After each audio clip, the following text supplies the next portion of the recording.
Hi, it's Joy, and today we're watching Ahsoka Season 1, Episode 4, Part 4, Fallen Jedi. So sorry this is up so late. I've had a really lovely 2 weeks. One of my best friends visited from Canada, and I was going to try and react while she was here, and it just wasn't practical in the end. But I had a really lovely time. I feel like very re-energized. I realised that the only time I've taken a break in the last like 3-4 years from reacting has been when I was either too burnt out to react or too ill to react well. So it was kind of nice to have a break when I wasn't feeling terrible, and I'm really excited to get back with this show now. Thank you very much for your patience. I hope you're still with me, and I'm excited. I have avoided spoilers. I have stayed away from most of the internet because I was having a fun time. So yes, without further ado, reminder that you can find the unedited version on my Patreon. There's a little further ado and let's go. Hera, do you copy? Hera, we need you. Command And call Chopper. one, this is Fulker and Pete. Do you... I fear we face a difficult choice. Which is? We'll try and We just... can't make the journey to find Ezra. You have to stop them from being able to and leave him there. Then no one should. It won't come to that. It might. I mean, it won't, and I am fully on board for team find every other possible way before we resort to the, like, nuclear option of making sure nobody can go after them. But Ezra wouldn't want you to risk unleashing Thrawn on the galaxy for his life. Awful as that is. Ezra deserves to come back and be with people he loves. You know, it's probably unlikely that he's having a great time wherever he is right now. But yeah, letting the remnants of the Empire come back and get Thrawn. You know, with the knowledge of the sequels, I guess there's a chance this could be like the beginning of the New Order or First Order, whatever it was called. But it's unlikely to have Thrawn at the head for a very long time, but he could still cause a lot of mayhem, and they don't know that the sequels are coming, and yeah. But I also totally understand Sabine, that instinctive reaction of, well, no, we're here for Ezra, we're going to get him. But you have to try everything first, which I do think Ahsoka will. It might be stranded out there. Maybe this time for good. Better that than allowing Thrawn's return as heir to the Empire. Ezra would agree. He's almost part of what makes it even more pressing to get him back. Can I count on you? You know you can. Attachment's a tricky old thing. I don't think any Jedi has ever existed without attachment, but right now, I think Sabine would be likely to just get Ezra back, whatever the consequences, in the heat of the moment. And Ahsoka knows what it's like to not be entirely sure of what someone else around you is going to do. Best get underway soon. Is that a note of fear in your voice? Experience. Is he a fallen Jedi? Old serious Mr. Man? Ahsoka technically is, I suppose. A little anxious. Sometimes we have to do what's right, regardless of our personal feelings. It's one of the hardest things to do. Help! Help! Help! Help, indeed.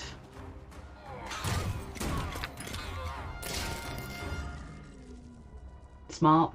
That daft droid made it worse. Yes, Sabine. Use your head. Where's the Padawan girlie? She's still here somewhere. Put your helmet back on, please. One request of you both. Stay together. You always did better that way, in my opinion. In everyone's opinion. Even in their own opinion at the time. We better get moving. Together. Oh, very good. General! Thought I'd said goodbye to Chopper. General! Little Jason. The ghost. Oh. Coming to help. Wouldn't miss it, General. Oh, good. You know, you risk Once a rebel, always a rebel. on your signal, Phoenix leader. Yay. little nervous that we're bringing the baby with us, but you know, it's fine. Have faith. Faith. I lost that a long time ago. Definitely did. Just seeing someone like Ahsoka, who'd lost faith in the Jedi Order before they fell, even, remind you that maybe having faith in doing the right thing still matters, sir? Yep. At least they're not going for the droid at the ship. I do like his knight helmet, I'm sorry. Don't like him, he's Inquisitor. I thought he was a droid, I can't lie, the first time I saw him, but no, he's Inquisitor, isn't he? With a fancy helmet. Those are the Inquisitor blades, I recognise that. I was going to just someone with a droid helmet. It's very fancy, sir. Sabine! Okay. Whoever this girl is, she's had more consistent training than Sabine. In Jedi-ness. Sith-ness. Force-ness. There is a lot of casual deforestation here, if you need to know who the good guys and the bad guys are. They really love their helicopter lightsabers, don't they?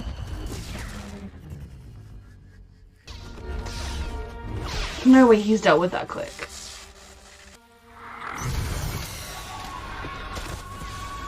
What the fuck? What was that? The Inquisitor was a swarm of bees? You will regret this decision. Possibly. You also might regret your decision. I mean, I think eventually you definitely will regret your life decisions. Though in a lot of ways, she's probably just someone that was failed by the fact that the Jedi fell. Though I do still have my issues with how the Jedi did things. Is that why you walked away? Abandoned him? She didn't abandon him. She left for her own reasons. The only reason I'm here is to secure the future. Thrawn? Ambitious. Necessary. I do wonder whether this guy has a plan of his own. He's obviously, I mean, a plan that goes beyond just being a mercenary, helping them get Thrawn back, and taking personal power for himself, and maybe making his own little... Like, I feel like there's something more to this. Whether it's to do with, like, this mythical galaxy portaling thing that they're developing right now, whatever they're going to find there. I don't think it's like he's actually really noble and is pretending to be bad so he can go and murder Thrawn. I don't think it's going to be like that. But I do feel like he is more than just a jaded ex-Jedi who is now willing to go let the people that ultimately destroyed everything that he... You know, I don't think he's like just a simple mercenary dude, but I also don't think he's a secret good guy, which I kind of hoped at the beginning. Another war. Necessary. Mm-hmm. I'm not starting a war. How inevitable.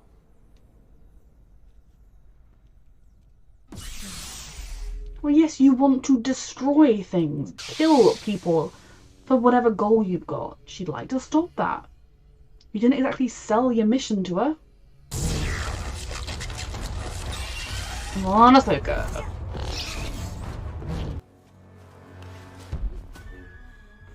Bless you, Sabine, you're trying. You have no power. That is Sabine for you. I still maintain that if she and Grogu could team up, they would be unstoppable as Mandalorian Jedi. And your legacy, like your masters, was one of death and destruction. Is it? Or is her legacy helping somewhat to stop the Empire and save people's lives? Her master's legacy is death and destruction. Was unwise. Why? Like, if you, whatever your goal is, pitch it to her. Maybe Ahsoka will join, invest. And it's not because I really want to know what the goal is. Honest. She's thinking, fuck. She's thinking she's got past Sabine. What happened? Like the last time. Yep. Attachment. But attachment is person nature. This is the last time Sabine fought that girl, whose name I really don't know, and I can't remember his name either, and I have brain fog, and I'm very sorry. Both brain fog and it's been 2 weeks. I don't know their names right now. But that really was a moment of the last time Sabine fought her, Sabine was stabbed. And also just Sabine wouldn't just let her get past. Realistically, Sabine shouldn't be that far behind, because it wasn't like she had that much of a head start. But yes. Ahsoka! You didn't try to make it not. You know no other way. You didn't try to explain anything else, did you? Sweet. Yeah, she's alive, sweetheart. Step away from her. Sabine won't. For Ezra.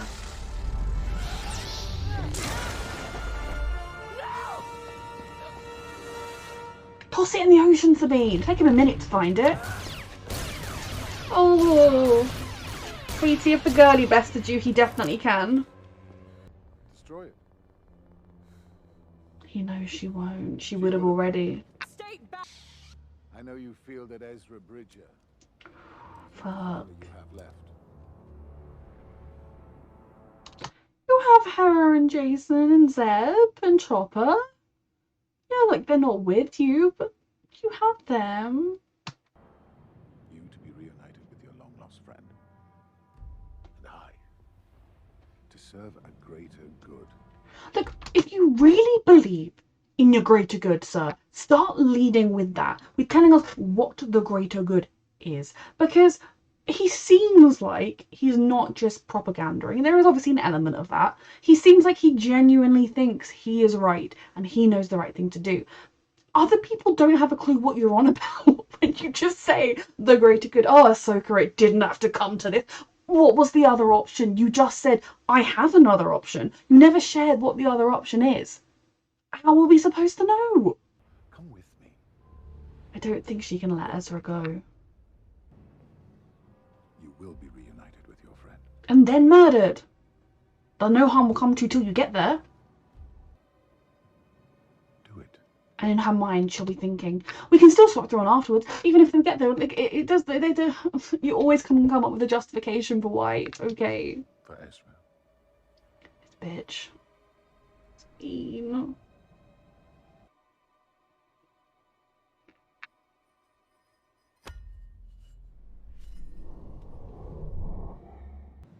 I shall keep mine.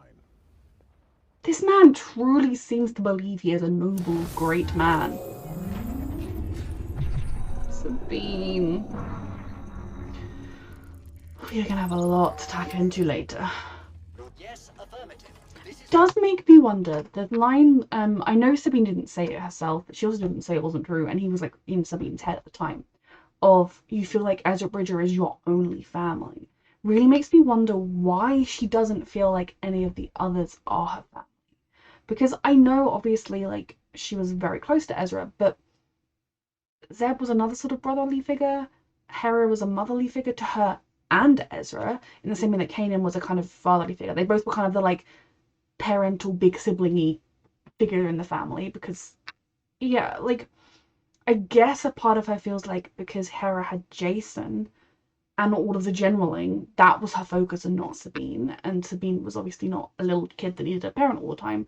But I don't like the idea that like after being so close throughout the rebellion, the remaining rebels just went their own way. Bye. See you never. Like, I feel like they would have been a little closer. I suppose it comes down to the demands of what they were going through and the situation they were in, that there just wasn't time to stay in contact as much. And where Hera had being the general and her child, and then being the general and like trying to find a way through the forging this, like defeating the Empire and then forging a new republic and being a part of that and raising again her child and dealing with the grief of losing the man she loved.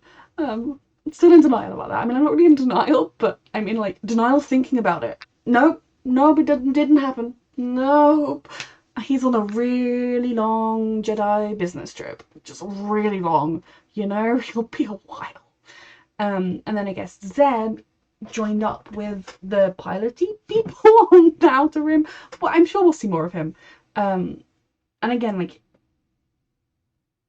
Sabine was kind of left without a purpose as such, other than hanging around, feeling sad. I imagine there would have been the offer that she could have gone with Zeb. I imagine Hera would have taken her with her and said, you know, like, oh, there are all sorts of roles you can have here. You were a very prominent figure in the rebellion, like, you can have a part in this, but it just didn't feel right to her with everything she'd been through. But it makes me very sad that she was left so isolated. I guess she went with Ahsoka to train for a while, but it just makes me really sad to think of how close these rebels were to now be at a place where somebody could get into Sabine's head and be like, you feel like Ezra's the only family you have left, when so many members of her family are still out there. I mean, not her literal family necessarily, but her rebels family. My brain is still like processing what happened with the handing over of the map. I will like delve into that, I think, in the review section, because I have a lot of thoughts. Where are Sabine and Ahsoka? They are attempting to stop the enemy from the Things have happened. General, scans are detecting it. I mean, no way has Sabine joined him. Will be following us. She was probably slightly hoping someone could. She just wants Ezra. Picking Ezra over everything. Oh great, she's a prisoner too. I suppose you couldn't really trust her. I don't blame him. She was working against them. I do feel like the guy's promise was no harm will come to you and you will be reunited with your friend. There was no promise of safety after the reunification. Lock S-foils in attack position. It is so telling of how incompetent the New Republic is, which again I think comes to just the sheer scale of what they're trying to achieve. That this was literally built using their own resources under their noses. Ignore them. Engage the hyperdrive. What will happen if they're in the path? They'll get skabooshed ahead, right? There's the technical term.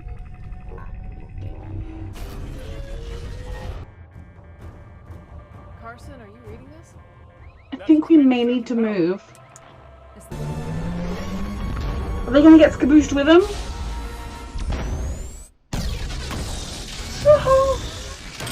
No.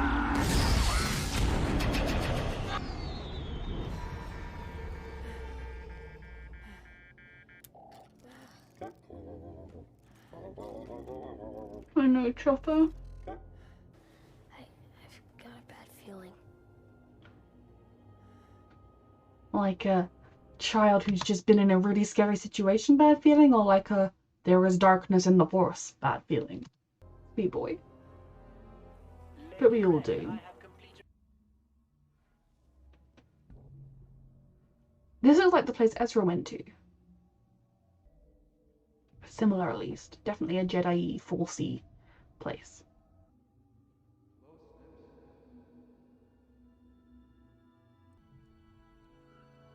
Jesus. Anakin. She loved him so much.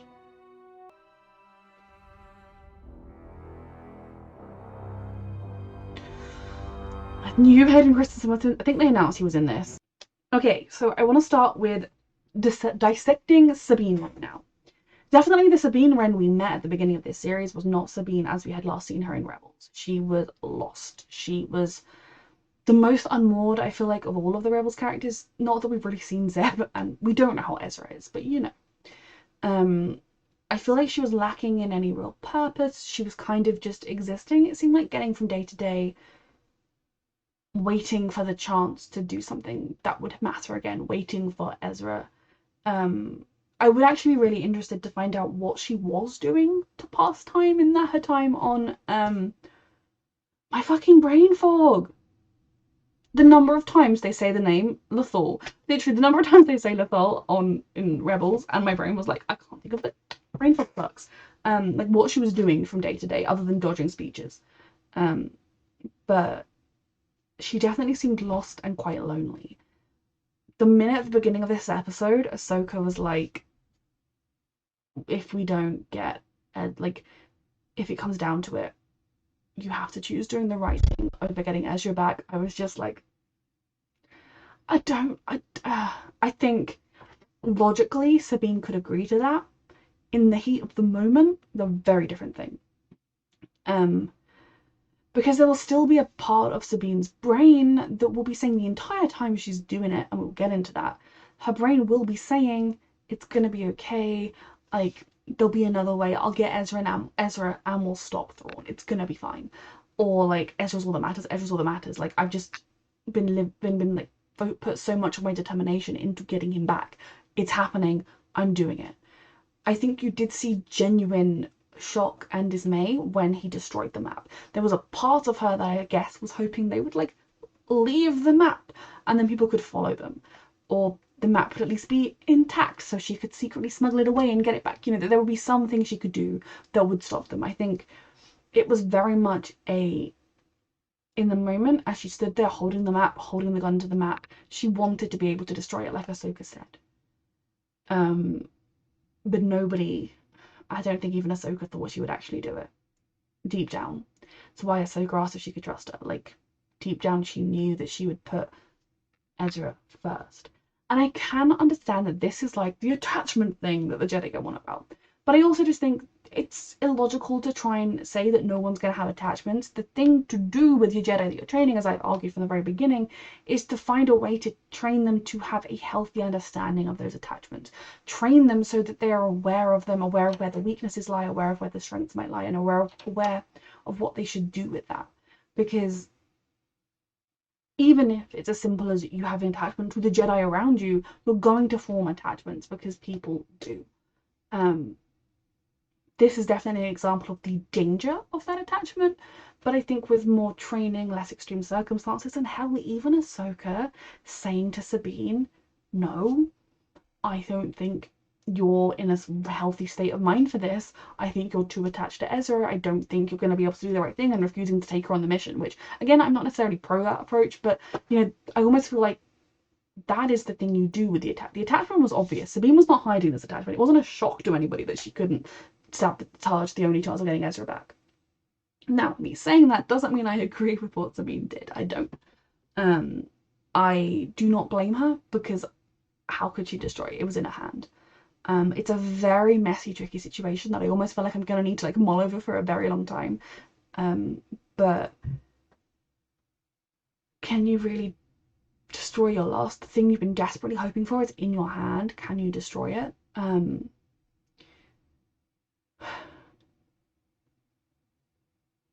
It was definitely, you could kind of see her own confliction as she was doing it. She knew she was making a mistake. She knew she was doing the wrong thing, but she did it anyway because she loves Ezra.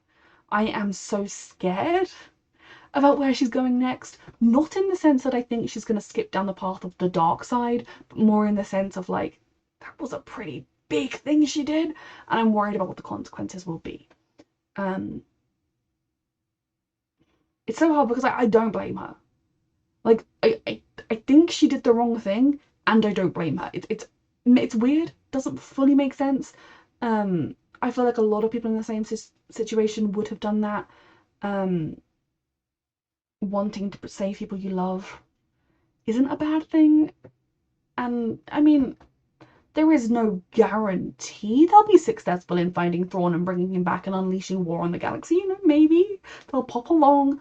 Ezra will be like, oh, hey dudes, thanks for coming to get me. Thrawn did die a few years back, but I'll take the shuttle ride home.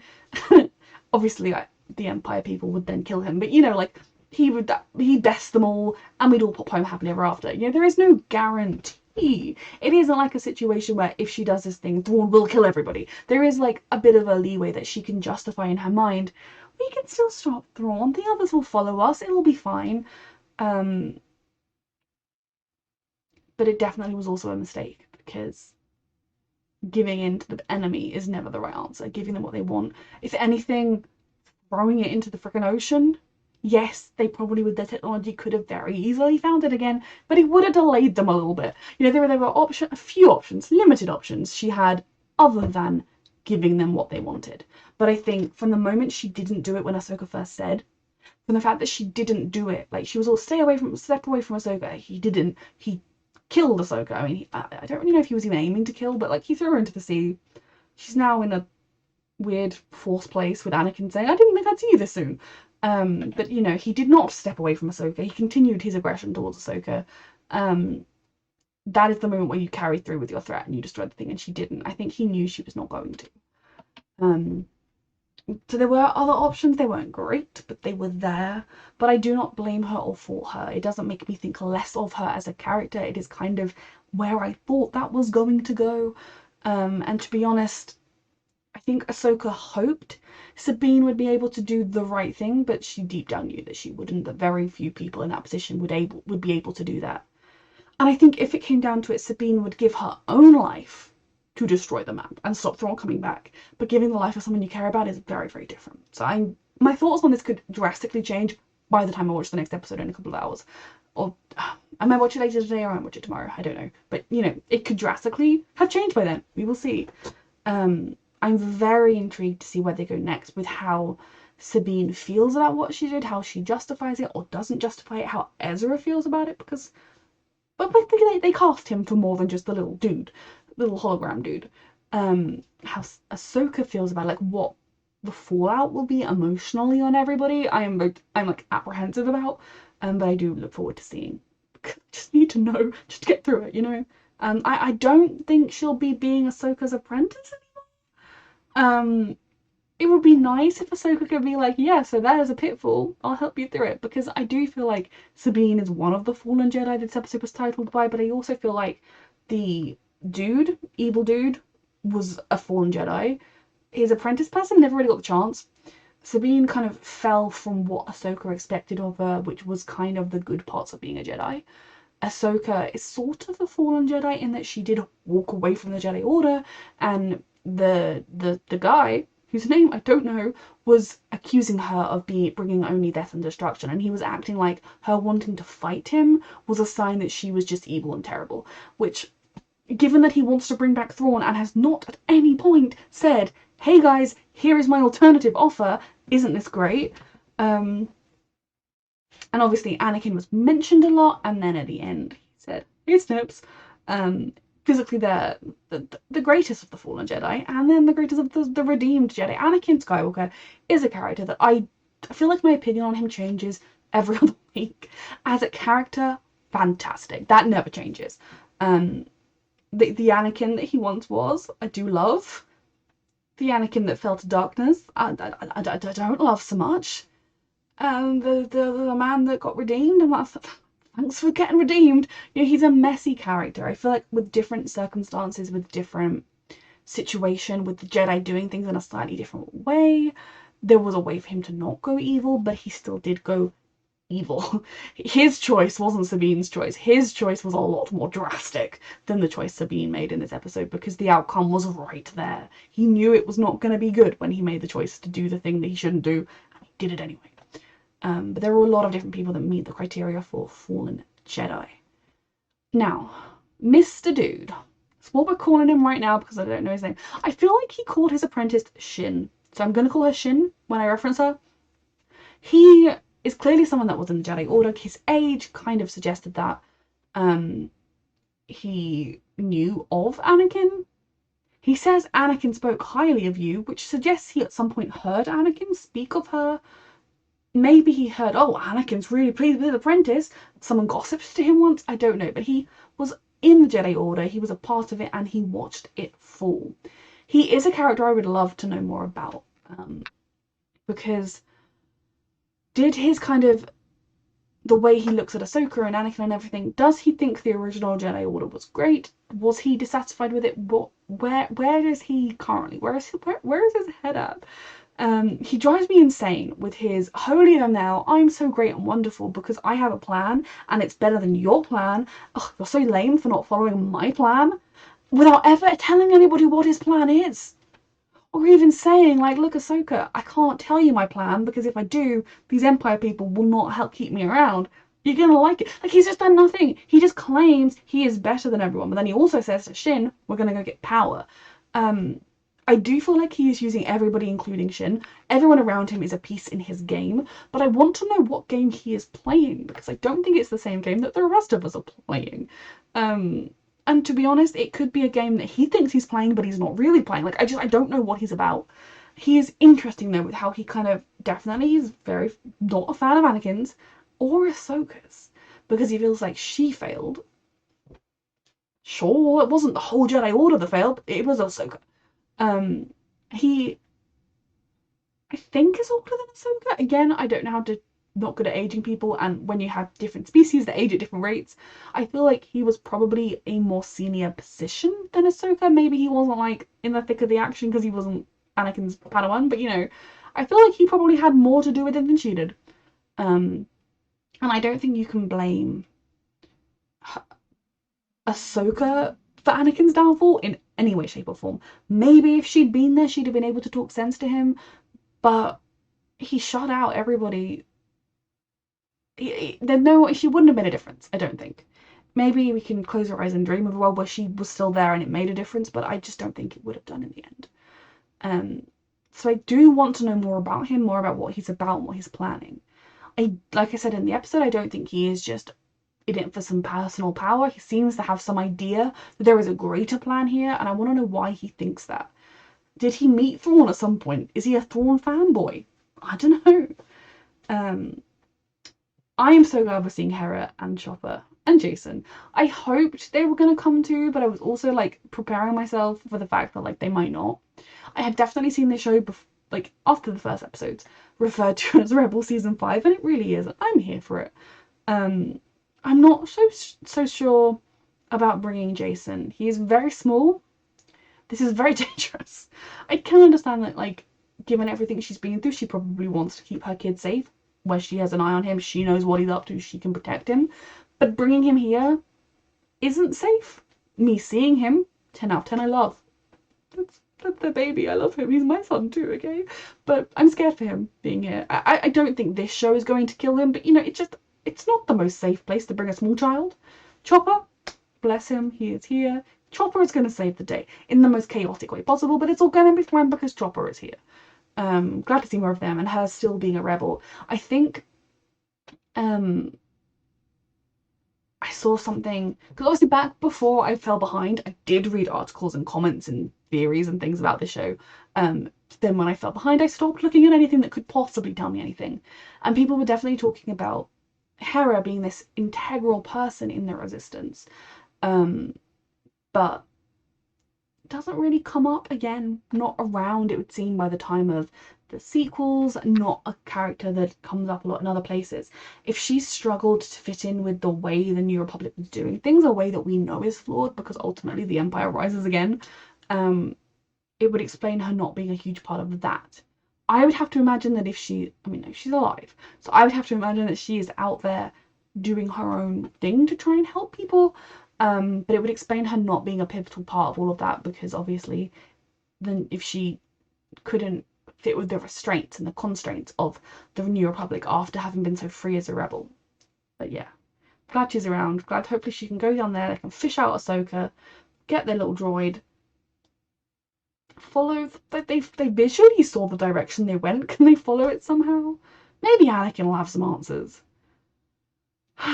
Sabine, I want to give her a hug, and then I want to shake her a little bit, and I want to give her another hug.